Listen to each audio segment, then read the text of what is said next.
나누기를 원하는 말씀은 정말로 살아있는 믿음을 소유한다면 하나님의 은혜 가운데 헌신하는 그러한 삶을 살아내는 사람이라는 것입니다.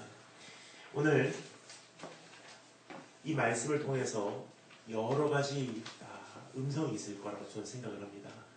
가장 먼저 주님께서 우리에게 주시는 음성은 바로 이것입니다. 이제는 하나님께서 나를 끊임없이 부르시고 또 부르시고 기다리시고 또 부르시는 그 음성에 이제는 그 음성에 응하라라고 말씀하신 하나님의 초대가 오늘 말씀을 통해서 우리에게 선포되고 있습니다. 정말로 그 초대에 응한다면 주님께서 우리에게 새로운 은혜를 보여주실 것이고 그 은혜를 토대로 하나님과 온전히 헌신해서 살아내는 사람들이 참된 구원을 얻은 자들이 아닌가 생각이 됩니다. 자, 그렇다면 오늘 이 말씀을 다음과 같은 세 가지로 나누어서 우리가 한번 생각해 보도록 하겠습니다.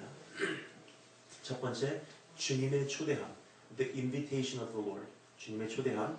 두 번째, 주님의 재초청, The re-invitation of the Lord. 세 번째, 주님의 잔치, The festival or the celebration of the Lord. 이 세 가지로 나눠서 여러분과 제가 함께 생각해 보도록 하겠습니다. 첫 번째, 따라서 보겠습니다. 주님의 초대함. 주님의 초대함. 우리 1절부터 3절 말씀 함께 읽어보도록 하겠습니다. 왕이 백성들을 혼인잔치에 초대하는 장면입니다. 1절부터 3절 말씀 다 한 목소리로 읽겠습니다. 시작. 예수께서 다시 비유로 대답하여 이르시되 천국은 마치 자기들을 위하여 혼인잔치를 베푼 어떤 인구가 같으니 그 종들을 보내어 그 청한 사람들을 혼인잔치에 오라 하였더니 오기를 싫어하거늘. 아멘. 주님께서는 하나님 나라에 대하여 소개하시면서 그 어떤 그림을 그려주시는 것이 아니라 어느 왕이 자기 아들을 위하여 혼인잔치를 베푸는 그림을 그려주시기 시작합니다. 하나님 나라에서 파견되어 이 땅에 오신 예수님께서 이제 우리의 마음을 이끄셔서 아버지 하나님께 돌아가게 하기 위하여 이제 하늘나라에 대한 그림을 우리 안에 이렇게 소개를 해주십니다. 근데 가장 적합한 소개가 무엇일까 많이 생각을 하셨을 거예요. 그러던 가운데 주님께서 하나님 나라에 대해 소개하시면서 우리에게 그려준 그림은 무엇이냐면요, 어느 왕이 자기 아들을 위하여 혼인잔치를 베푸는 그런 그림입니다. 우리가 얼핏 보기에는 굉장히 단순한 이야기로 주일학교에서나 배우는 이야기로 생각할 수 있지만 이 말씀을 통해서 외쳐지는 주님 나라에 대한 진리는 너무나 충격적이라는 것입니다. 우선 왕이 잔치를 이렇게 베푸는 장면을 통해서 다음과 같은 두 가지로 우리 잠시 분석해 보도록 하겠습니다. 첫 번째, 왕의 초대. 두 번째, 객들의 거절입니다. 첫 번째, 왕의 초대를 한번 생각해 보도록 하겠습니다. 왕은 자기 아들을 위하여 혼인잔치를 베풀기로 정하고 그 종들을 보내서 그 청한 사람들을 혼인잔치에 데리고 오게 합니다. 우리가 너무나 잘 아는 내용이죠. 근데 한 가지 우리가 다시 한번 우리가 정리할 부분이 있습니다. 그것은 무엇이냐면 고대 시대의 결혼식에 대해서 우리가 조금 이해해야 될 부분이 있습니다. 우리가 생각하는 결혼식은요, 혼인식과 혼인잔치는 별도의 행사로 생각을 할 때가 있습니다. 왜냐하면 지금 우리의 결혼식이 바로 그러한 형태이기 때문입니다. 또 웨딩 세레모니 들어가서 혼인식을 다 마치면 이제 웨딩 banquet으로 들어갑니다. 근데 여러분, 이것은 굉장히 현대적인 생각이지 과거는요 그렇지 않았다는 것입니다. 고대 시대의 결혼식은 혼인 예식이 혼인 잔치였었어요. 즉 혼인 잔치에 들어가서 함께 먹고 마시며 함께 축하해주고 함께 기뻐했다는 그 자체가 그 자리에 동석했다는 자체가 혼인 예식에 참여했다는 뜻입니다. 여러분, 이것은 왕과의 지속적인 관계와 교제를 위해서라면 의무적으로라도 참석해야만 했던 그런 자리였던 것입니다. 여러분, 지금 우리는요 형식적으로라도 관계상 시간은 없지만 그 자리에 참석해야 될 때가 있어요. 그럼 어떻게 합니까?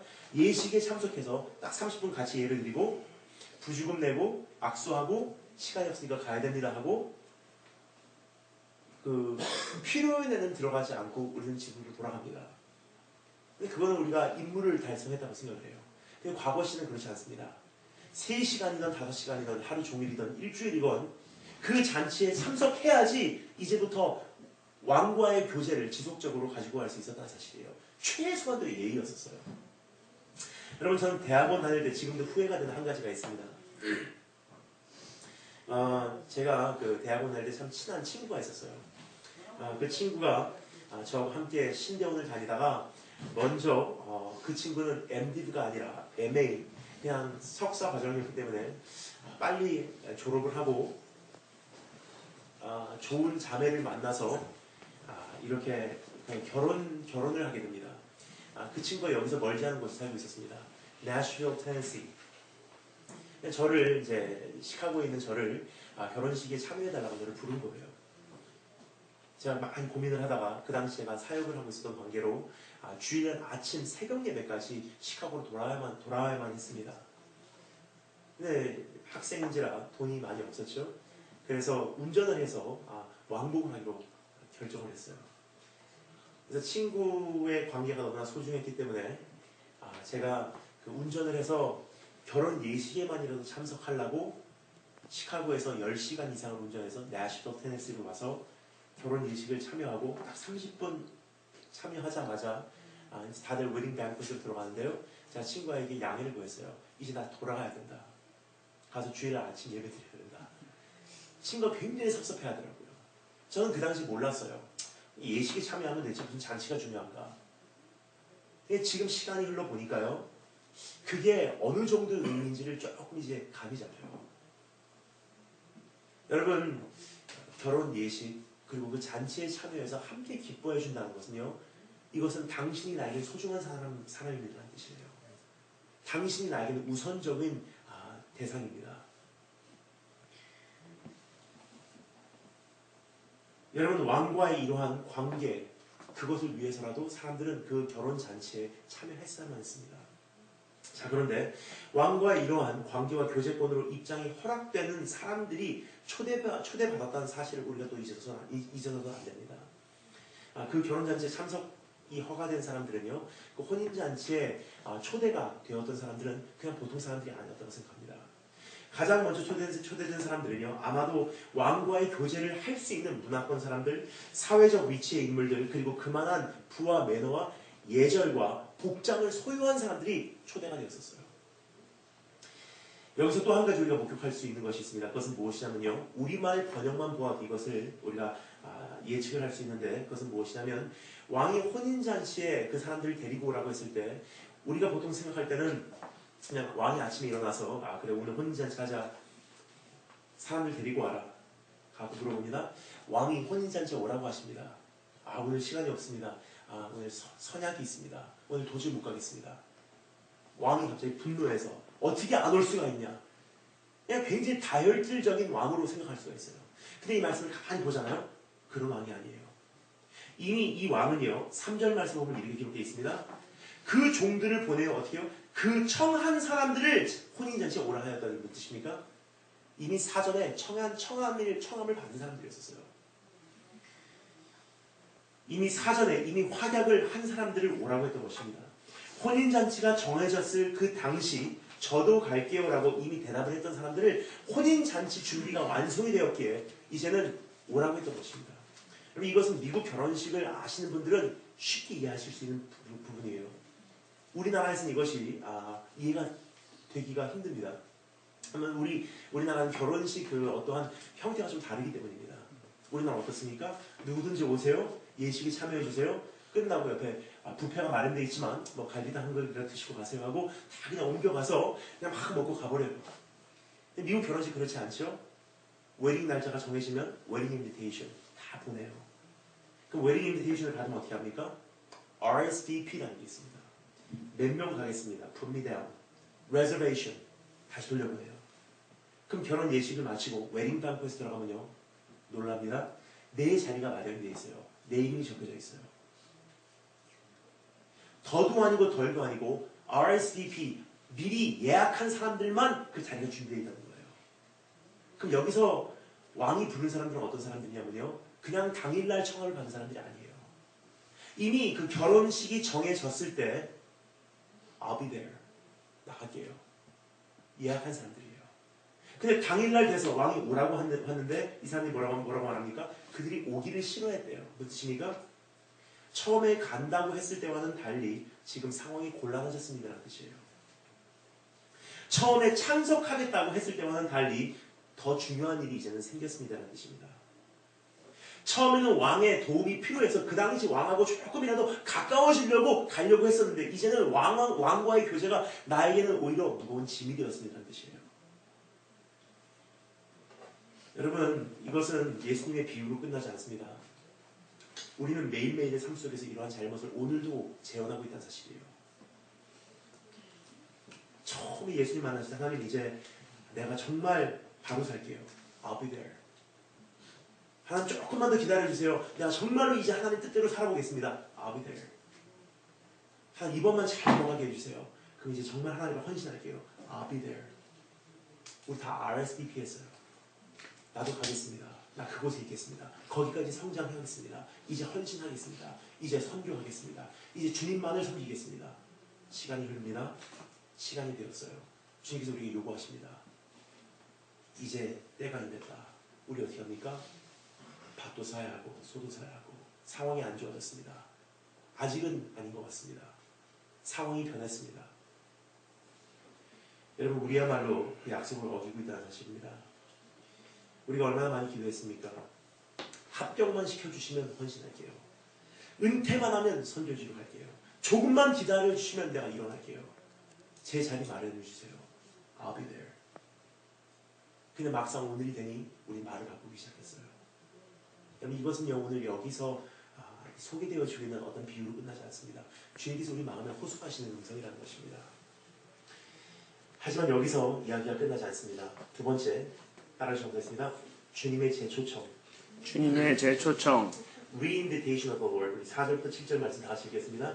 4절부터 7절 다 같이 한 목소리로 읽겠습니다. 시작.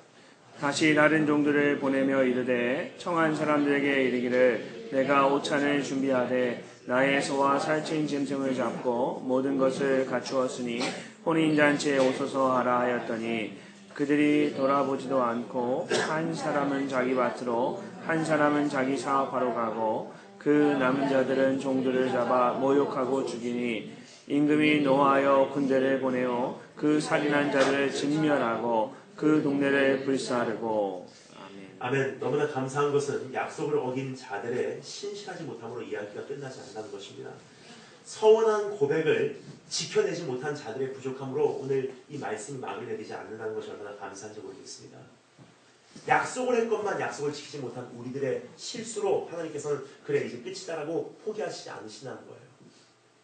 너무나 감사한 것은 우리에게 또 한 번의 기회를 주시는 것을 우리는 목격할 수가 있습니다. 이것에 대해서 우리가 다음과 같은 네 가지로 나눠서 잠시 생각해 보도록 하겠습니다. 첫 번째, 왕의 신실함을 우리가 볼 수가 있습니다.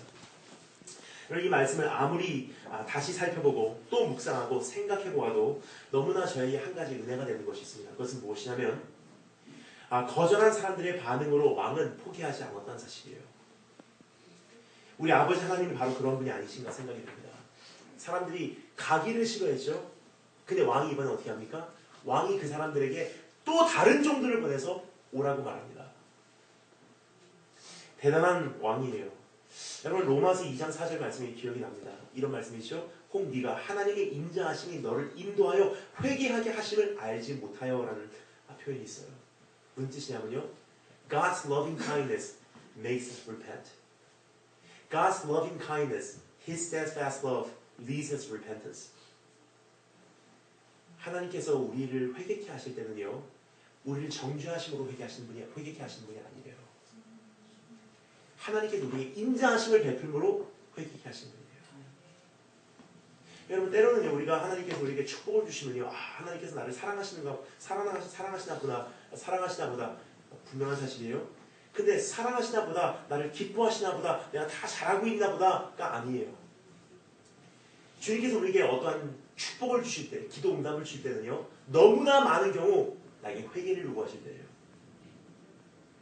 이거 줄 테니까 이제 마음 좀 돌이키고 한번 회개해라. 이거면 충분하지 않냐. 이거 하나 가지고 이제는 돌이키자. 하나님의 마음은요, 우리를 정죄하심으로 우리를 돌이키시는 그런 분이 아니시란 사실이에요. 왜 그렇습니까? 죄인은 정죄하면 회개하지 않고요. 떠나가는 것이 죄인이에요. 이것이 아담과 하와의 모습에서도 우리가 목격할 수 있었던 모습이 아니었나 생각됩니다. 우리의 선조 어떻습니까? 죄인은 죄를 져놓고 하나님 앞에 돌아가야지 당연한 거죠. 죄인은 죄를 져놓고 용서를 해주실 수 있는 그분 앞에 달려 돌아가야지 당연한데 오히려 반대예요. 죄를 져놓고 죄인은 어떻게 합니까? 하나님께로부터 도망가 버려요. 아담과 하와 어떻게 합니까? 죄를 지고 하나님 죄송합니다 하고 두 손 들고 돌아가는 게 아니라 죄를 져놓고 낯을 가리고 하나님께로부터 숨어버렸어요. 여러분 저는 이번에 미국 오기 전에 유럽에 있었습니다. 유럽에서도 이번 특별히 이탈리아에 잠시 들렸었어요. 이탈리아에 들렸는데 여러분 로마 가시면 꼭 가야 되는 곳이 있죠? 바티칸입니다. 바티칸에 들어갔어요. 그분을 만나러 간 건 아니고 거기에 그냥 방문을 한 것뿐입니다. 바티칸에 들어갔는데요. 바티칸 들어가면 여러분 너무나 잘 아시는 것과 같이 거기 유명한 시스틴 차펠이 있습니다. 시스틴 차펠에 들어가서 정말 평생 보기를 원했던 그 벽화, 그 천장에 그려져 있는 그 미켈란젤로의 그 벽화를 보러 찾아갔어요. 거대합니다. The Creation. 천지창조가 다 설명이 되어 있어요. 제가 지금까지도 잊지 못한 한 장면이 있습니다. The Fall. 인간이 타락했을 때 그 모습을 잘 그려놨어요. 여러분 보시면 아실 거예요. 어떤 장면인지. 전 그 모습을 보면서 왜 충격을 받았냐면요. 하나님의 모습과 인간의 모습이 너무나 대조적이라는 거예요.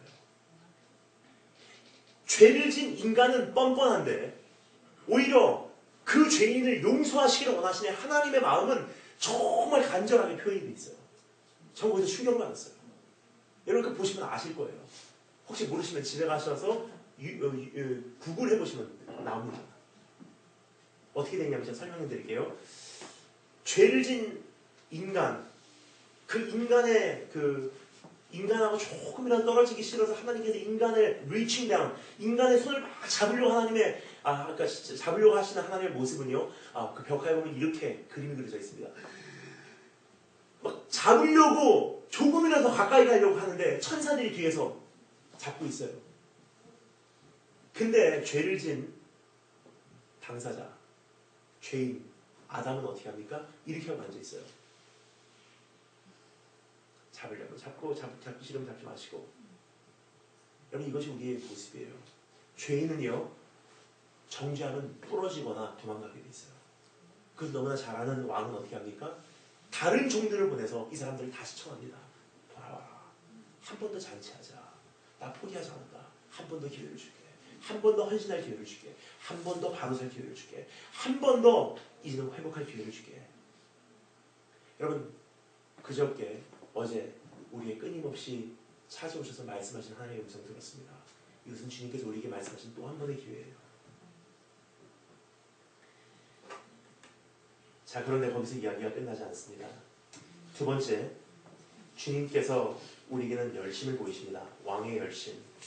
너무나 감사한 것은요, 그 왕의 간절한 소망으로 이야기가 끝나지 않고 왕이 어떤 실질적인 열심을 내는 모습을 우리가 볼 수가 있어요. 끝까지 움직이지 않는 강팍한 우리의 심장과 씨름하시기로 작정하신 하나님의 모습이 아닌가 생각이 듭니다. 특별히 4절 말씀을 보면요, 우리말로는 이렇게 번역이 되어 있습니다. 왕이 그 다른 종들을 보내서 그 사람들에게 말합니다. 이제는 오찬을 준비하였느니라고 되어 있어요. 우리말로는 오찬이라고 준비되어 있는데 오찬이라는 것은 무엇입니까? lunch, 오후에 먹는 식사입니까? 근데 영어 성경이요 오히려 번역이 잘못되어 있습니다. feast라고 번역이 되어 있어요. 처음에는 dinner, 지금 다시 번역 때는 feast라는 단어예요. 근데 여러분 이것은요 사실 전혀 다른 단어입니다. 우리말로 오찬, 조금 오히려 가까워요 시간적으로. 가장 정확한 번역은요 그냥 feast도 아니고 오찬도 아니에요. breakfast예요. brunch. 처음에 왕이 그 백성들을 부를 때 이제는 디너가 준비되었으니 이제 나의 영광이 얼만큼 나의 영광이 두드러지게 나타날 그 디너가 준비되었으니 이 왕이 얼마나 위대한 왕이지, 이 왕국이 얼마나 대단한 왕국이지 보여줄 만한 디너가 준비되었으니 사람들을 청하여 오게 하라. 그래서 사람들이 말합니다. 오기를 싫어하거니. 오기를 싫어하거니. 근데 왕이 방법을 바꿔요. 정말 너희가 와서 기뻐해 줄 줄 알았는데 그게 싫으면 우리 간단하게 치르자 하고 breakfast, 브런치를 바꿉니다. 참 재밌어요. 왜냐하면 이스라엘 민족의 문화를 보면요, 그들은 우리 같이 하루에 3끼씩 밥을 안 먹습니다. 하루에 딱 2끼밖에 안 먹어요. 첫 번째 아리스톤이라고 하는 브런치입니다. 해가 뜰 때부터 정오까지 12시까지 먹는 브런치. 그리고 데이트런이라고 해서 해가 진 이후에 자기 전까지 먹는 저녁 식사예요. 만찬이에요. 그러니까 아침에 브런치와 저녁에 예수님께서 드셨던 마지막 만찬할 때 그 저녁 식사예요. 굉장히 늦게 먹는 식사입니다. 저녁 한 7시, 8시, 9시 넘어서. 근데 왕이요, 그들을 처음에 부를 때 언제 부릅니까? 저녁 식사 때 불러요. 왕의 영광이 드러나는 가장 훌륭한 음식을 낼 수 있는, 가장 위대한 화려한 잔치를 베풀 수 있는 그 자리로 초대를 합니다. 사람들이 말합니다. 오기 싫어요. 거절을 해요. 근데 왕이 말합니다. 방법 바꾸자. 다시 청한다. 이제는 무슨 영광 같은 거는 둘째치고 교제하자. 와서 그냥 간단하게 식사하고 그 자리에 참석해줘라. 난 네가 너를 원하는 것이 어떤 위대함을 나타내고 어떤 대단함을 나타내고 너에게 인정받고 싶어서가 아니야. 난 너에게 사랑받고 싶고 너에게 축하받고 싶고 함께 기뻐해 줄 줄 알았고 네가 나와 함께 있는 것이 좋은 줄 알았어. 방법을 바꿔요. 여러분, 우리 하나님도 그런 분이 아니신가 생각이 듭니다. 우리에게 이런 방법으로 다가오시고 저런 방법으로 다가오시고 처음에 엄청난 영광을 가지고 우리에게 그것에 참석해 하세요. 근데 우리는 그것을 거절합니다. 근데 이번에 방법을 바꾸세요. 그거 말고 교제만 하자. 이번에 세 번째, 객들의 거절을 또 한 번 보겠습니다. 이번에도 청함을 받은 사람들은 어떻게 하죠? 거절을 해요. 우선 그들은 돌아보지도 않았다라고 성경 기록하고 있습니다. 무슨 뜻입니까? 완전히 무관심했다는 뜻이에요. 이들은 여러 가지 이유를 달며 또 변명을 하는 것을 우리가 볼 수가 있습니다. 무슨 뜻입니까? 그들은 모두 이미 마음을 빼앗긴 그 무언가가 있었다는 사실입니다. 자기의 밭, 자기 사업. 더 나아가서 그들은 보냄을 받은 사람들을 잡아 모욕하고 죽이는 것을 볼 수가 있습니다. It progresses. 저는 이것을 보면서요, 우리의 죄성이 바로 이렇지 않나 생각을 합니다. 하나님을 거절하는 것은요, 그냥 거기서 끝나지 않습니다. It progresses. 하나님 못 가겠어요. 참석 안 하겠습니다.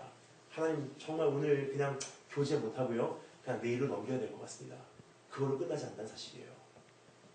왠지 말씀드리겠습니다. 항상 말씀드리죠. 내일은 환난이지 평안이 아니다.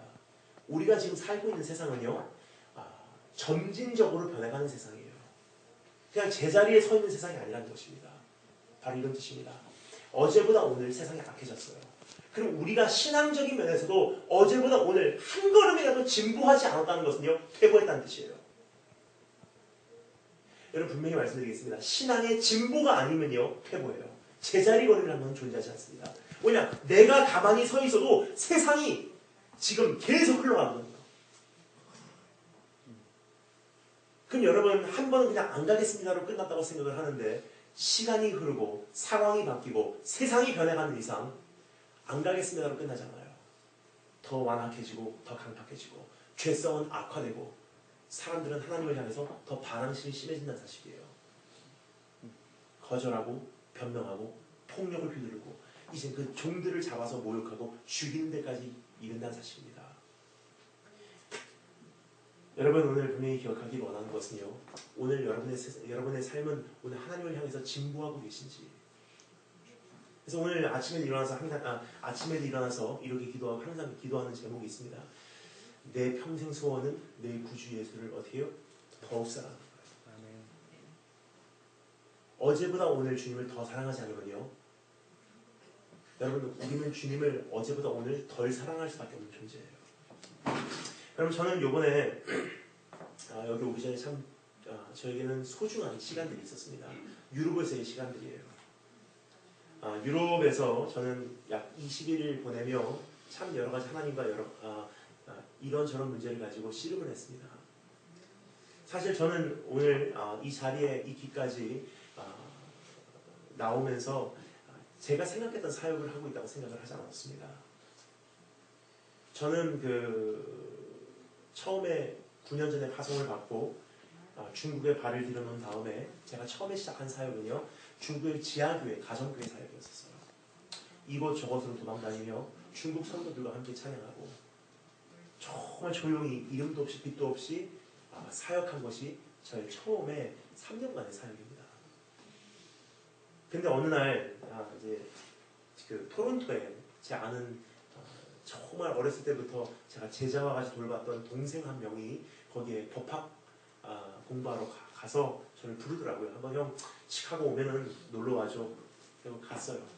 근데 그 형제가 어느 목사님 가정 지하실에서 살고 있습니다. 거기서 이제 거기 뭐라 그러죠 우리말로? 홈스테이 하는 거예요. 그래서 그 목사님하고 교제하는 가운데 목사님께서 그럼 우리 집에서 우리 교회에서 한번 금요일 날 말씀을 전해 주십시오라는 요청을 받고 금요일 저녁에 말씀을 전하게 되었어요. 근데 그 목사님께서 너무 은혜를 받으셨는지 토요일하고 주일날로 또 해달래요. 또 전했어요. 돌아왔습니다. 또 조용히 중국에서 6개월을 사역했어요. 6개월 후에 저에게 이메일이 왔습니다. 이제 정식으로 부흥 강사로 우리 교회 와주십시오. 고민하다가 그 청함에 응하고 그 교회를 찾았어요. 찾았는데요. 목금토일 4일을 분일을 했어요. 약 15번에서 20번 정도의 설교를. 지독한 교회예요. 새벽 예배, 오전 예배, 오후 예배, 저녁 예배, 새벽 예배, 오전 예배, 오후 예배, 저녁 예배, 주일은 6번 말씀 전합니다. 그때 이후로 제가 정말 이렇게 해서는 안 되겠구나 생각을 했어요. 근데 그 말씀 전할 때 제가 부탁을 드렸어요. 목사님, 제가 절대로 유튜브에 올라가면 안 되기 때문에 절대로 제 설교는 유튜브에 올리지 마시기 바랍니다. 제가 요청을 드리고 제가 나중에 다 마치고 저는 한국으로 돌아왔습니다. 제가 중국에 들어가서 한국에서 걸려오는 연락을 받았어요. 전화를 받으니까 저희 예술의 운동 스텝이에요. 목사님 큰일 났어요. 왜? 지금 목사님 설교가 유튜브에 올라가 있습니다. 딱 보니까 우회의 길목에서 만난 하나님 다 올라가 있는 거예요. 그래서 전화를 했어요. 내려주세요. 알겠습니다. 전화 끊고서 한 달이 지났는데도 안 내려요. 오해하시면 안 됩니다. 지금도 정말 좋은 교제를 갖고 있는 정말 사랑하는 교회예요. 매번 토론토 가면 그 교회를 찾아갑니다. 근데 그때 저는 한 가지 하나님께서 저에게 주신 마음이 생겼어요. 뭐냐면요, 열어가시는데 닫을 필요도 없다는 거예요. 언덕 위에 세운 도시는요 감출 길이 없고요, 등을 가지고 등잔 밑에 감추는 사람이 없대요. 이제 하나님께서 여시는 만큼은 가자 하는 생각이 들어서 그냥 알겠습니다. 어차피 올린 거는 그만두십시오. 그럼 한 걸음 왔어요. 그런데요, 지난 한 5, 6년 사이 하나님께서 너무나 많이 여셨어요. 온 세계를 다니면서 말씀을 전파하게 됩니다. 근데 사실 여러분, 이것은 제가 원했던 인생은 아니에요. 그런데 어느 날 생각을 해보니까 좀 지치기 시작했어요. 제가 사실 이제는 비행기를 타도요 때로는 깜짝 놀랄 때가 있습니다. 한 번은 제가 로스앤젤레스까지 오는 비행기 가장 뒷좌석에 타서요, 네 자리가 완전히 열려있더라고요. 마일리지가 있으니까 사람들이 이렇게 좀 열어줘요. 네 자리를. 너무나 감사하게도 제일 뒷자리에 앉아서 이제 비행기 이륙하면 누워서 자면서 와야 되겠구나 하고서 다 자리를 열고 누웠습니다. 딱 자려고 하는데 어떤 분이 화장실을 지나가다가 제 얼굴을 보시고 다니엘 선생님 아니세요? 깜짝 놀라서 일어나서 90도 각도로 앉아서 로스앤젤레스가 쫓고 여러분, 지금 이것은 그냥 우스갯소리로 말씀을 이제 제가 있었던 일을 말씀드리는 건데 사실 그 정도가 아니더라고요. 어디서 차 한 잔 마셔도 소문이 퍼져요. 그냥 상담원이라고 어느 자매하고 차 한 잔 마셔도 결혼했대라는 소문이 참 이런 생각이 듭니다. 처음에 제가 헌신했을 때는요, 여기까지 가면 갈수록 길이 좁아지는지 모르고 있었어요. 그냥 주님 좋아서 설교했고, 주님 좋아서 헌신했고, 주님 좋아서 쫓아온다는 길이 여기까지 온 것뿐이었어요. 근데 지금 와서 보니까 참 마음이 다시 한번 생각을 하게 됩니다. 가면 갈수록 길이 넓어지는 게 아니라 가면 갈수록 길이 좁아지고 있어요. 가면 갈수록 내려올 게 더 많아지고요, 가면 갈수록 포기해야 될 게 더 많아지고요, 가면 갈수록 가면 안 되는 곳이 더 많아지고요. 가면 갈수록 교제에서는 안 되는 사람들이 더 많아지고요. 가면 갈수록 먹어서는 안 되는 것들이 더 많아지고요. 가면 갈수록 입어서는 안 되는 것들이 많아지고요. 헌신이 이렇게 어려운 줄 모르고 처음에 헌신했었어요. 근데 오늘 다시 한번 고백합니다. 하나님 정말 끝까지 가기 원합니다. 그런데 여러분, 저는 그 비중을 압니다. 처음에 제가 중학교 1학년 때 예수 만났을 때 주님 뜻대로 살겠습니다. 주님을 위해서 내 인생 드리겠습니다. 그때 하고요. 고3 졸업하고 대학을 가면서 내가 주님께 내 인생을 드리겠습니다. 그때 하고 대학원에 입학하면서 하나님 이제 정말 헌신하여 내 인생 주님 앞에 드리겠습니다. 그때 하고 처음에 선교주로 파송되면서 하나님 이제 죽어도 살아서 주님을 위해 살겠습니다 하고 파송될 때 그때 하고 수년이 흐른 지금 하고 내가 주님 정말 주님 사랑하고 주님 앞에 내 인생을 드리겠습니다 하고 지금 하고는요 이미 차원이 달라요. 왜 그렇습니까? 잃을 게 더 많거든요. 그럼 여러분 똑같은 헌신으로는요 내일은 헌신이 아니란 뜻이에요. 내 구주 예수를 더욱 사랑 내 평생 소원은 마지막 숨을 거두는 그날까지 내 평생 소원은 내 구주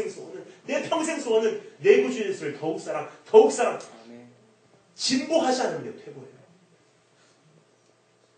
진보하지 않으면요 이것이 쌓여지면 내일은 내 신앙조차 있을지 없을지 누구도 보장 못해준다는 사실입니다. 네 번째, 왕의 공의입니다. 여러분, 이러한 그들의 행위는 더 이상 그대로 넘어갈 수가 없는 단계에 도달하게 됩니다. 종들의 피가 흘려졌기에 이제는 그 피에 해당되는 공의가 요구되었던 것입니다.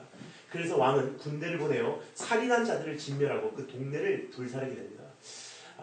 여기까지 말씀드리면 어떤 분들은 이렇게 질문을 하세요. 이건 좀 말이 안 된다. 사랑의 하나님인데 어떻게 이렇게 복수를 하시냐. 근데 제가 분명히 말씀드리겠습니다. 사랑의 하나님이시니까 그 종들의 피를 기억하셔서 거기다 공의를 베푸실 수밖에 없는 하나님이라는 사실이에요. 거절할 때까지는 기다리셨어요. 그들이 오기 싫어할 때까지는 기다리셨어요. 근데 종들의 피가 흘려진 이상 이제는 그 주인이요 전쟁을 베푸십니다. 우리 하나님은 똑같은 하나님이세요. 예수 그리스도의 피가 이미 그 언덕에서 갈보리 언덕에서 흘려졌기 때문에 이제 우리가 거기에 반응하지 않는다는 것은요 그 자체가 불의예요. 그럼 하나님께서는 지금도 기다리시고 계시지만 언젠가 오셔서 공의를 집행하실 날이 반드시 온다는 것입니다. 전 요한계시록에 볼 때 전 소름이 끼쳤던 사실은요 내가 알고 있었던 예수님의 모습과 요한계시록에서 그려지는 예수님의 모습이 너무나 다르다는 거예요. 내가 알고 있는 예수님의 모습은요 그냥 수염이 이렇게 길고 너무나 인자하시고 사랑스러우시고 그냥 나를 기다려주시고 목자와 같은 그분. 근데 요한계시록에서 나오는 예수님의 모습은요 소름이 끼칩니다. 눈에서 광선이 나오고 입에서 칼이 나오고 햇볕과 같이 가장 밝게 빛나는 하얀 옷을 입고서 이 세상에 등장하시는데요. 제가 가장 보면서 놀랄 수밖에 없었던 한 장면이요. 바로 이것입니다. 포도즙 짜는 틀과 같이 이 세상을 밟으신대요. 우리가 지금 포도즙을 어떻게 짜죠? 집에서?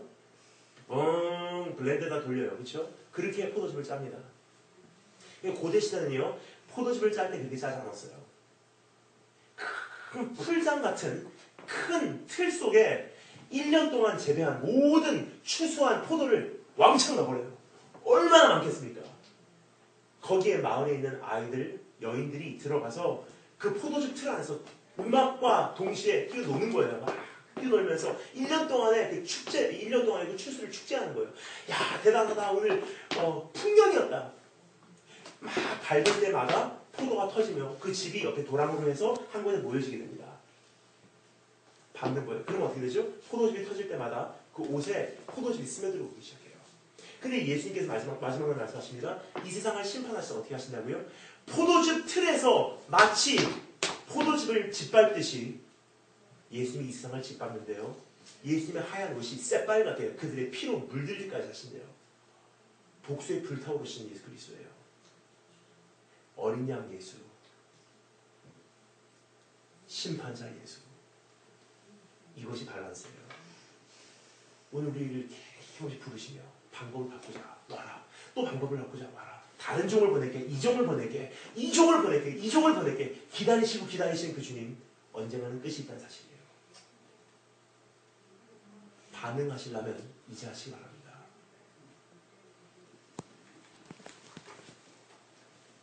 여러분, 사람들의 반응은 오늘도 세 가지로 나눠 볼 수 있습니다.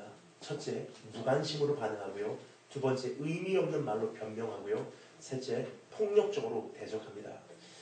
이것이 혹시 내 안에 있는 하나님을 향해서 힘없이 나를 부르시는 그 음성을 향해서 내가 반응해온 모습들이 아니었는지 다시 한번 점검하시고 하나님과 다시 한번 굴복하시고 그 청함에 응하시는 축복이 있으시는 것을 축원합니다. 아멘. 마지막 세 번째 따라 전하겠습니다. 주님의 잔치.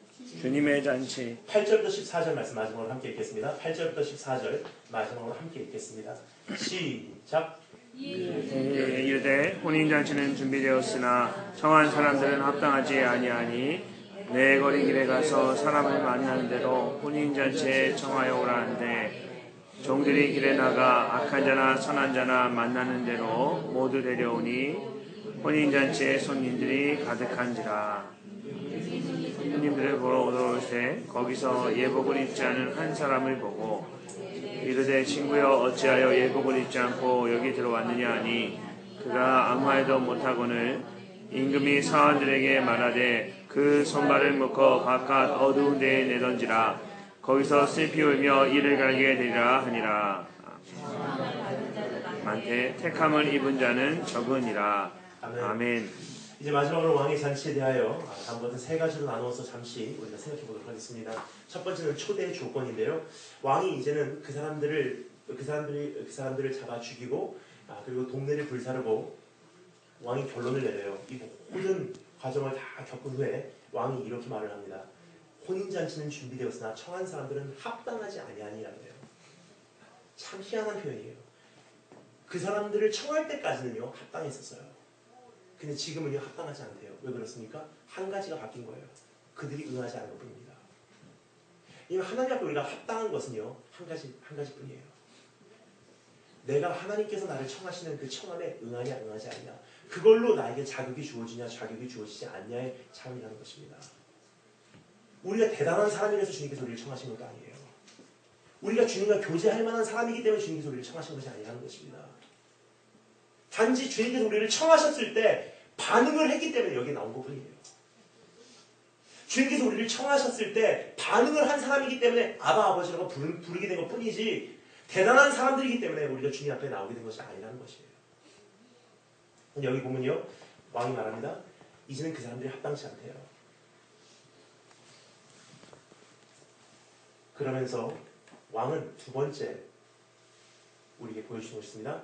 이제 새롭게 이제 사람들을 바꿔요. 다른 종들을 보내서 새로운 사람들을 모집하게 합니다. 이것이 초대의 영역이에요. 결국 왕은 그 종들을 다시 보내요. 사람들을 데리고 오게 하는데요. 하지만 이번에는 그들을 보낸 곳은 이제까지 왕과 교제했었던 어떤 성주들이 보낸 것도 아니고요. 다른 왕국에 있는 다른 왕들이 보낸 것도 아니고 이번에 어디로 보내죠? 종들을? 우리말 성경에 보면 번역이 굉장히 잘못됐습니다. 거리로 나가라 그래요. 거리가 아니에요. 정확한 번역은요. crossroad예요. 내 거리로 나가서 거기 있는 사람들을 끌고 모으래요. 무슨 뜻입니까? 사방으로 가라는 뜻이에요. 바로 이런 뜻입니다. 누구든 관계없어. 잡히는 사람들 다 데리고 오면 돼. 눈먼자 괜찮아. 안진뱅이 괜찮아. 문둥병자 괜찮아. 나를 미워했던 사람들 괜찮아. 왕에 대해서 모르는 사람도 괜찮아. 어린아이도 괜찮아. 가난한 사람도 괜찮아. 응하는 사람은 다 괜찮으니까 다 데리고 와. 사거리로 가서 다 데리고 오래요.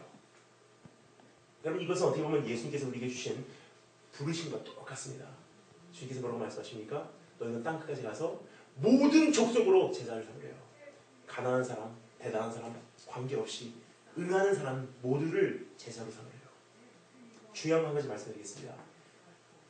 응하는 사람만 데리고 오래요. 응하지 않는 사람은요. 부모가 아무리 기도해도 아무리 10년, 20년 기다려도 돌아오지 않으면요. 언젠간 만료일이 있다는 뜻입니다. 한없이 은혜로우신 하나님이시지만 공의로우신 하나님이세요. 언젠가 주님의 기다림은 끝나는 날이 있다는 사실입니다. 그럼 여러분 이제는요. 부모로서 자식을 위해서 그 만료일이 다가온다는 사실을 알기에 생명 걸 수 있는 기도의 시간도 한정이 돼 있어요. 자녀로서 정말 이제 하나님께서 나에게 주시는 그 부르심, 그 청함도 영원한 청함이 아니기 때문에 만료일이 존재하는 부르심이기 때문에 반응하시면 빨리 하시는 게 낫습니다. 이번에 왕이 보내서 수많은 사람들을 모집해옵니다. 그 중에는 분명히 죄인들도 있었을 것이고 가난한 사람들도 있었을 것이고 병든 자들도 있었을 것이고 왕에 대해서 전혀 모르는 사람도 있었을 것입니다. 단지 이들은 한 가지 공통점이 있어요. 뭐죠? 그 청함에 응한 사람들이에요. 자, 이제 그 잔치가 벌려집니다. 수많은 사람들이 왔어요.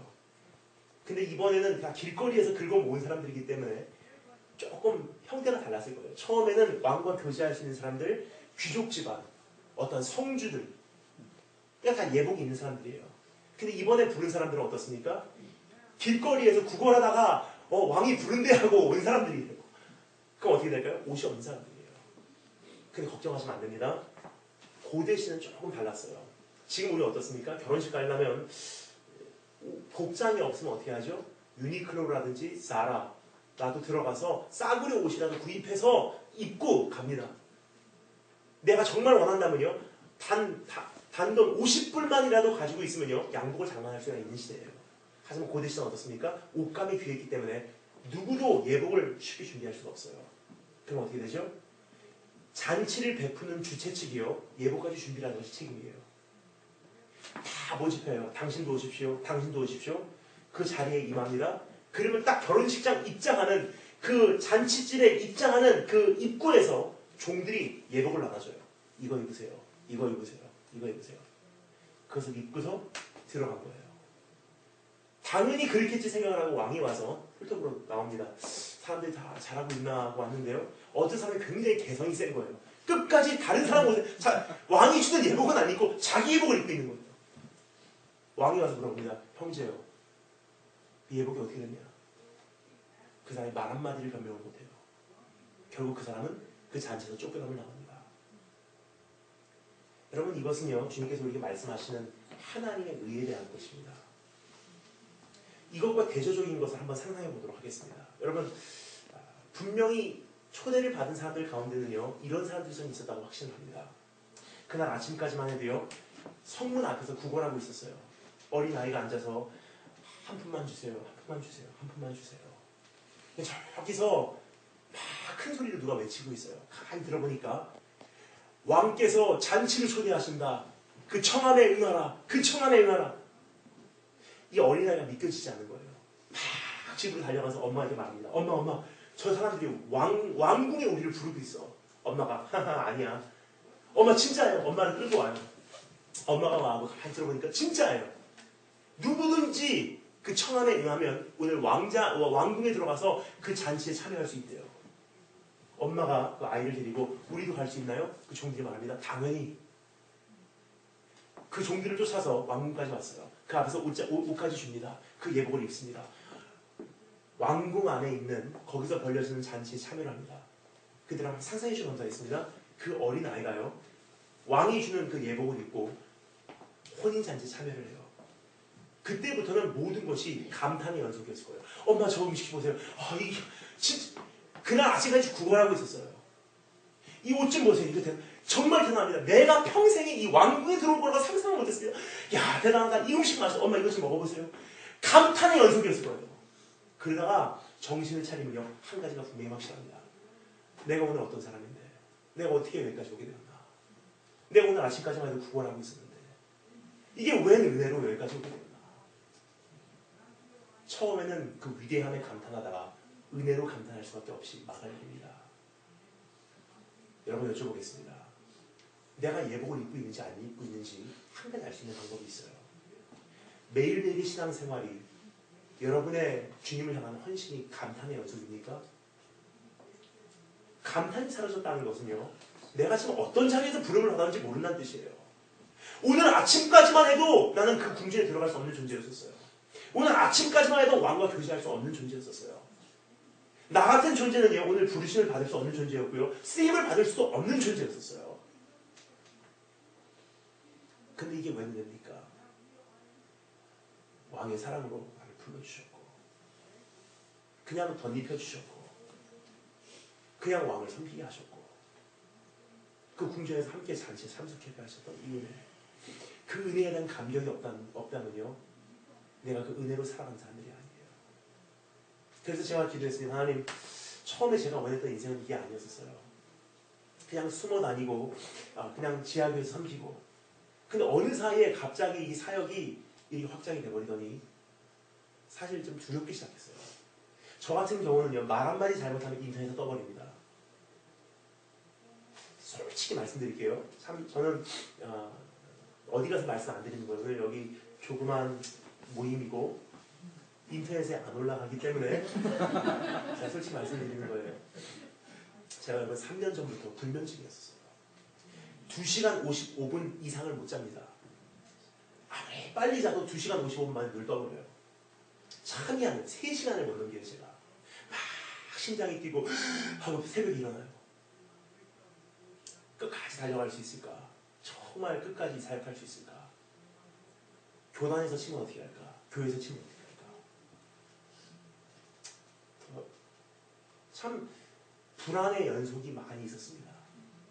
그래서 제 마음 안에는 지침이 있어서 하나님 이제 이거 그만두고요. 충분히 했고요.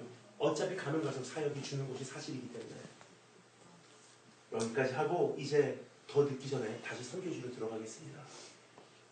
그래서 저는 정말 이제는 변질되는 것도 없이 정말 이름도 없이 빛도 없이 가난한 상태에서 끝까지 제 믿음 지키면서 조용히 주님과 함께 교제하며 이 선교지의 삶을 선교사로서 끝까지 살아내는 것이 주님 뜻이지 않겠습니까? 라고 제가 기도를 했어요.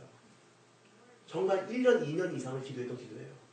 이제 예수 세대 운동 그만하고 공개사역 그만두고 이제 조용히 다시 선교지로 들어가서 어떤 스트레스 받는 삶이 아니라 조용히 주님과 함께 주님 앞에 집중하고 달려가는 삶을 주님께서 원하시지 않나. 근데 이번 유럽 여정 때 하나님께서 저에게 한 가지 명확히 말씀해 주셨어요. 네가 어디서부터 부름받은 줄 아냐. 제 안에 설교가 처음에 올라올 때는요 정말 감탄의 연습이 있어요. 그러니까 설교한다는 이 자체가 저에게 감격이 없었어요, 여러분. 근데 어느 한순간 두려움이 오더라고요. 사람들이 은혜 못 받으면 어떻게 할까? 솔직한 말씀이에요. 처음에는요 다니엘 킴 선교사 처음에 갔을 때는요 젊은 선교사가 무슨 말씀을 한다고 그래 한번 해봐. 그럼 사람들이 올 때는요 한 가지를 바라고 와요. 근데 거기서 5가지만 드려도요 많이 감사합니다 은혜 받고 갑니다 하고 돌아가셨어요. 근데 이게 인간인지라 사람이 참 두려워지더라고요. 이제는 올 때는요 사람들이 10을 바라보십니다. 근데 제가 그날 드릴 수 있는 것이 7이라면 실망으로 가세요. 말씀을 쓸 때도 정말 부담이 되고 두려운 거예요. 실망하면 어떻게 할까? 사람들이 충족 못 되면 어떻게 할까? 은혜 안 받으면 이 굉장히 인간적인 생각이에요. 지칩니다. 근데 이번 유럽 여정에 하나님께서 저에게 한 가지 말씀하십니다. 네 감격이 어디 있느냐? 내가 어느 자리에서 부름받은지 잊고 있었어요. 설교할 수 없는 존재고요. 쓰임받을 수 없는 존재고요. 하나님 앞에 부르심을 받을 수 없는 존재가 바로 저 같은 존재예요.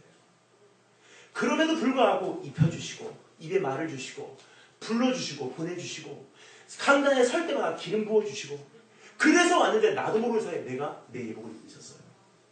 그러니까 두려움이 몰려옵니다. 주님께서 말씀하십니다. 아직은 강단을 떠나지 말래요. 어차피 한번 종으로 부름받은 몸 내가 원해서 부름받은 것도 아니고 내가 그만두고 싶다고 그만두는 게 아니래요. 주께서 쓰시겠다 하라 부름받았어요. 그럼 그만두는 것도 주님께서 그만두라고 하실 때까지예요. 그래서 오늘 기도했습니다. 하나님 주님께서 쓰시는 그날까지 저 강단에 서 있겠습니다. 강단에서 복음을 줄 것이고요. 사람들이 듣든 안 듣든 사람들이 영향을 받든 안 받든 사람들이 은혜를 받든 안 받든 저는 하나님 말씀만 전하고 가겠습니다. 그렇게 이번에 다시 재헌신을 했어요. 그게 참 놀라운 기적이 일어나요. 너무 잘 자요 그때부터. 그날 밤 9시간 자고요. 그 다음날 15시간 자고요. 지금 너무 잘 자고 있습니다. 어떤 분이 저를 보고 말씀하세요. 목사님 젊어지셨네요. 왠지 아십니까? 취침 시간이 정확해졌거든요. 여러분 하나님께서 우리에게 주신 은혜 한번 헤아려 보십시오. 오늘 내가 이 자리에 있을 만한 사람들이 아니에요. 오늘 여기 와 있는 이 자체가 얼마나 감탄할 수밖에 없는 내용입니까? 내가 오늘 어떤 사람인데 거절 용서받고 아무나 데리고 오라 하시는 그 처음에 그냥 응한 것뿐이라서 입혀주시고 자녀로 삼아주시고 죄 용서해주시고 천국 허락해주시고 교제 허락해주시고 주의 잔치에 참여케 하시고 먹여주시고 입혀주시고 다 주셨어요. 이게 감탄이 없다면요 은혜를 모르는 거예요. 오늘 하나님 앞에 그 은혜를 회복하시고 이제 그 은혜를 토대로 삼아 헌신해 나가는 참된 살아있는 믿음을 소유하신 여러분 되시기를 축원합니다. 아멘. 기도하겠습니다.